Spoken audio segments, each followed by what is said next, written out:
I've been off and on houseless pretty much my whole life. I mean, since I was 13, been in and out, group homes, foster homes, detention center, runaway, whatever.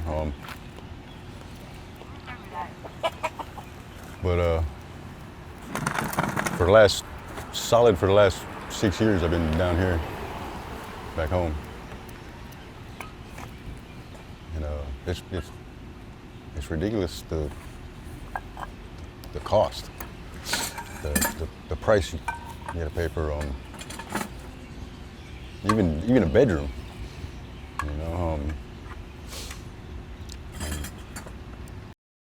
I work whenever I can, wherever I can. Do construction work. I work hard, and I make decent money, and I still can't afford. I can't come up with $2,400 to put down on a place to live.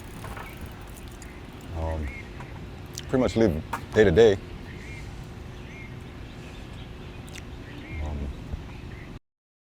It's hard. I got to go to work, and then I got to worry about my stuff here, where the law is going to come take my stuff away from me, and then I got to start all over again.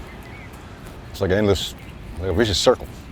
Go to work to try to get ahead, and either somebody steals it or they sweep it. And I mean, so much pushing against. And then, I don't keep swimming. Yeah. But they stick you in with whoever. I mean, you ain't got a choice of where you're at. They put you next to some dude that's got whooping cough or bed bugs or whatever. You bound to get it sooner or later. They tell you got to be in at 10 o'clock. Sometimes I got to work at night. I mean, it depends on what I'm doing, but they're just too much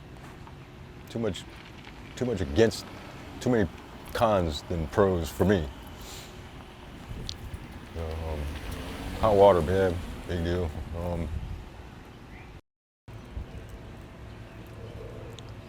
I mean, there's a lot of different stories for the people why they're here.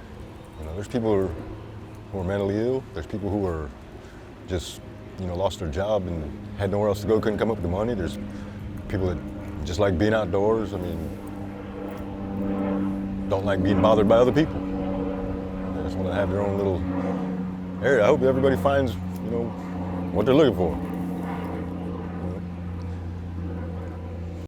There's different people that, either have relatives or know somebody that gives them a heads up. And, day to day, usually someone will come tell us, oh, they're going to sweep, or they're going to do this, or they're going to do that. So we got to get ready for that. And I got to think about going to work. And if I'm at work, I'm worried about coming back and everything being gone again, because they'll say one day they're coming, they don't show up after we, it's a lot of work getting them ready to move, and I feel like they're just playing games with us because they can. Let's see how prepared they are to move again. I mean, I got no problem with that when I got to move, but doing it for nothing just because is stupid. It's wasted it's a waste of taxpayers' dollars. The very first sweep, I lost pictures that I've had for years. Old family stuff, cards and stuff that I've had from my family over the years while I was gone. There's just pictures of when I first came back home. All that stuff is gone because they just came out of nowhere. I mean, we weren't even warned.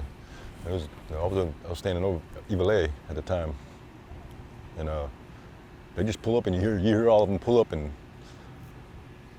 the air brakes coming on, and you hear guys running around grabbing stuff and throwing them in the trash compactors, and you wake up and you got to grab all your stuff. And you got till they work their way to you to get out of the way, to get your stuff and be gone, or you lose it.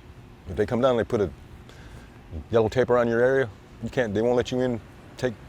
All of that's lost. I work hard for what I got. I know everybody works hard, what they got. You know how I feel then. somebody would just come to your house and just take everything you got, the walls and everything, you know. It's messed up. And it's hard to concentrate on what I'm doing at work. I don't have to worry about my personal possessions being taken. And I mean, not just from the thieves, but from the law. I mean, you know, where are we? We're in between the two. Senseless. I've sat there and watched them throw away tens of thousands of dollars in just food that was already donated. The whole street, everybody lost all the food. It was just donated 2 days before that. Thrown in a trash compactor and smashed. Perfectly good food. I don't see the reason or the rhyme for any of that, you know, except, you know, I'm unsightly to somebody. I'm in your way. I was born and raised here, you know. I ain't nobody's way.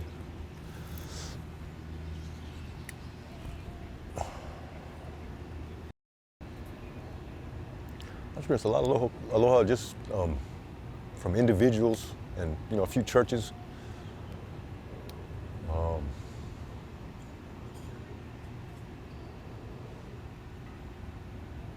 Like just now, we came with, you know, homemade bread and apples and water and stuff. There's a lot of people that show aloha, but a lot of people don't see the aloha. I see people walk by and all they see is that couple over there fighting. Or this one, well, you know, they have mentally ill people over here and they run around and they scream and they you know, yell at fences and signs and you know, sad to see. You know, they ain't got nowhere else to go. If anything, I just, you know, tell everybody I'm part of the people too. You know, I try to do my part to make everything go around.